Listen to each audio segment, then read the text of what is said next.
Namaste, everyone. This is Ariela Halevi, Master Healer at Soul Centered. And so I want to jump on this video to talk about today how to awaken the divine feminine within and finally heal. So if you haven't noticed, April is rocky. The month of April has been really intense, like intense light and intense awakenings. Also astrologically, there has been so many shifts. I almost feel like the earth is like the energy inside of us and the earth seems to be moving, almost like small earthquakes.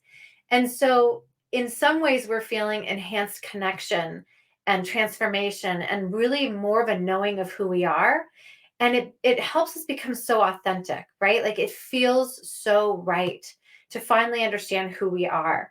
And yet April also has been full of kind of dips and valleys, and these valleys have dipped us way down into the depths of our shadows, pushing us to explore the depths of what really needs to be alchemized in order to live an authentic life. So the energy in this world is teaching us right now. If you've noticed a switch and energy change since 2022, it is really alchemizing us into helping us find our magic, to helping us be the magician of our lives.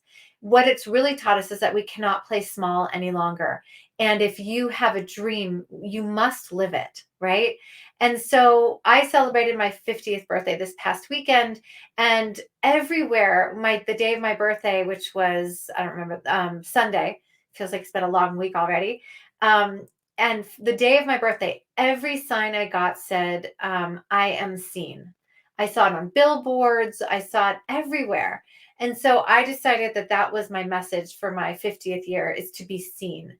And this is a time for you to be seen. This is a time for you to really be you and to break through and release those shadows that have been handed down from you from very probably well intended teachers, society, generational, much more. But if you don't feel like you're healing on all levels right now, like you're supposed to be, then it's not your fault. And it doesn't mean that you're broken, right? So if you feel like you should be feeling more spontaneous, more healed, more awakened, more enlightened. The truth is that we are all here to fix what has been, I don't like the word broken, what has needs to be repaired in some ways. It means you're exceptional, truly, and you're ready to break through and free and break open to the true powerful source that's within you.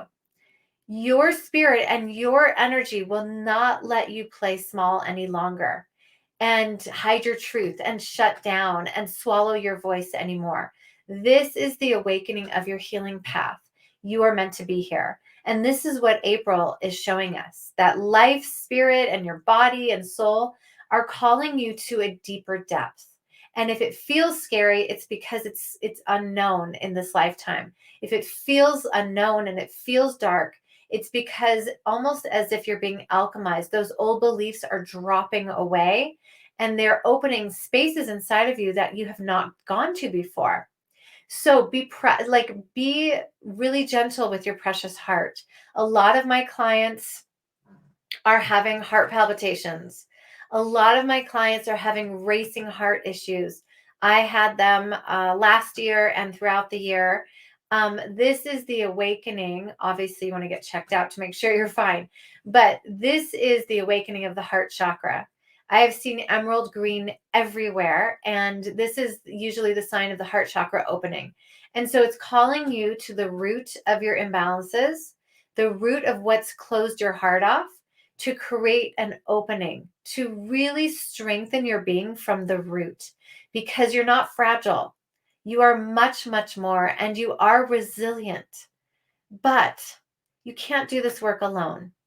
And we need something inside of ourselves, something more powerful to help us through these challenging times.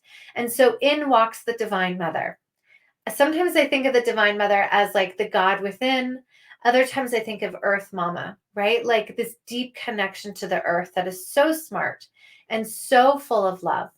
So with those visions, you can imagine her roots dwelling deep into the earth, and almost like I see the vision of a tree right? So we're anchored into the earth, and we're rooted and anchored into the earth, and we're tethered to spirit, to the divine mother above. And so with this vision, I think of this beautiful tree. There's a quote that says, "It has been said that the only thing that grows in two directions at once is a tree. The roots grow downwards, reaching into the past. The tree grows upwards with branches extending towards heaven." So I love this beautiful quote because it kind of describes the power of how to simultaneously care for your roots and your soil, while also tending to your flowers and your leaves and the buds on the tree that are growing. So, healing is about reaching into your past and then growing to blossom into your future. Tending to your soil helps you heal from your foundation, from your origin, from your roots, which is at your core, right? We want to clear those things so we can really understand that all those people that came before us and all those beliefs and all the ways in which we feel unworthy and not able to heal, those are all there. It's like fertile soil. When you tend to it, you can water it, you can pull the weeds, not from like the top of the root, but the full root. Then you can finally heal and move forward. When we do that, we clear old energies, we allow it's preventing us from remembering that we are already whole and healed, right? So when we don't tend to those roots, we forget. But when we really face those roots and pull them all the way up, then we can get to the origin and we can awaken the divine feminine within us. And this allows us to truly be seen in the world, right? You can use my mantra, I am seen. How are we seen? We live within the divine feminine within all of us. Our society has taught us to be the divine masculine. It's masculine in overdrive. The exhaustion, the lack of boundaries, the pushing until we are so tired that we're making ourselves upset and angry and exhausted. And actually, when we overachieve and when we push, then we're actually preventing others from growing. And so, the whole key of the divine feminine is to pull back, to rest, and to really open our eyes to see where we need to go next. In her truest nature, the divine feminine is this motherly energy. She's beautiful, she's sensual, she has amazing boundaries, she's nurturing, she's a go getter, right? Make no mistake, she's not lying down and just letting life happen, but she's creativity and inspiration in her purest form. She is peace and harmony, she is abundance, and she knows exactly how to use the earth in order to co-create with her. She is intuitive. She can receive. And this is how we thrive. If you want to know how to thrive in business, if you want to know how to thrive in your family life, in your healing, you can take the divine feminine and apply this anywhere in your life that you need. The divine feminine within you is wild and free and untamed. Now, she's not out there just pushing everybody's boundaries. She's like, she pulls back and she moves forward. And the divine feminine with all of us, she knows her truth. She's unafraid to speak her truth. If you had one more day on this earth, God forbid, what would you do with this life? Right? Mary Oliver says, what would you do with this one wild, precious life? I'm paraphrasing. What would you do? If you really lived within that divine feminine within inside of you, what would you do? How would you make and create your life as a sacred vessel? So the divine feminine is the person that you are when you finally meet your roots and heal from the core. She will bring you so many sacred gifts. So let's talk about how to do that. The one thing that I love to talk about is prayer. You do not have to be religious. You do not have to believe in God to do prayer, right? Prayer is a beautiful way to ignite the divine feminine energy within us. So I like to say this prayer every day. It's a prayer that my shamanic teacher taught me, and I'm going to pass it down to you. I'm going to say it, and then I'm going to invite you to say it every day.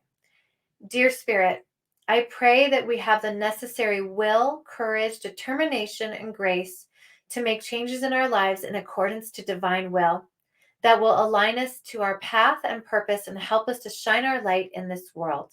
I pray that unconditional love, compassion, peace, harmony, and abundance fill and overflow in our lives, and may we show up in this world with presence and understanding. I bow my head in great gratitude to the Divine Feminine and my divine team, and for the sacred honor of this holy work.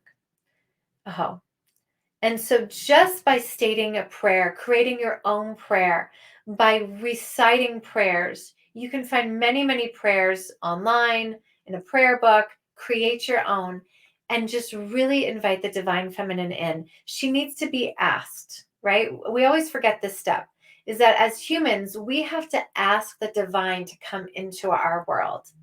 The next step in finding the Divine Feminine is committing to a practice of self-love and self-acceptance. That means when you have blocks and beliefs that are negative show up in your path, instead of pushing them away, you bring them towards you, right? I love this idea of gathering in what needs to be healed. And when you ignite them and you really truly allow this belief to come forth, just the act of allowing the belief to come forth, writing about it, speaking about it out loud, it allows it to release. It is magical. Try it. It may take a few times if it's a deep one, but allow yourself to play with these beliefs, right? That brings about more love and self-acceptance. And then finally, connect and get outside in nature. Touch the earth. Our earth and nature are full of this beautiful creation of the Divine Feminine. The trees and the flowers and the wind and the rain, like, be a part of nature. Even if you live in the city, you can find patches of nature that help you, like, really feel that you are connected. The more time you spend in nature, the more connected you will feel to her energy. Why? Because we need silence. We need to feel the energy beneath our feet and that magic, still small voice within. Rabbi Nachman is a famous rabbi, lived long ago, and he used to say that he could be in a crowd of people and still find the still small voice within. And the way he did that was cultivate a practice of quiet in nature. And he would go out into nature, whether it's your backyard or the woods or anything in between, and he would talk out loud to the divine. And so getting outside is one way to speak out loud to the divine and let the divine speak back to you. And so, just in conclusion, the Divine Feminine is an awakening. It is within all of us. It doesn't matter your gender, but it's to invite the earth to be used in a different way. It's to invite Mama Earth, right? That beautiful, magical, mystical parts of us that are so in tune with the earth, that are so in tune with the still small voice. But we have to clear the weeds and really go to our roots in order to find her. And so it is a commitment. It is a practice. It doesn't come like that. But when it comes, it is a beautiful awakening and helps us live our soul purpose and life in true joy. So I hope you enjoyed this. If you'd like to discover more, you are invited to my complimentary healing circle, which is 6 p.m. Mountain Time, May 2nd on Zoom. And you can find that link at www.mysoulcenter.org. And I hope that you join us there. We're going to do so many different types of healings, a group ancestral healing, little belief work, and of course, always intuitive guidance. I hope to see you there, and namaste.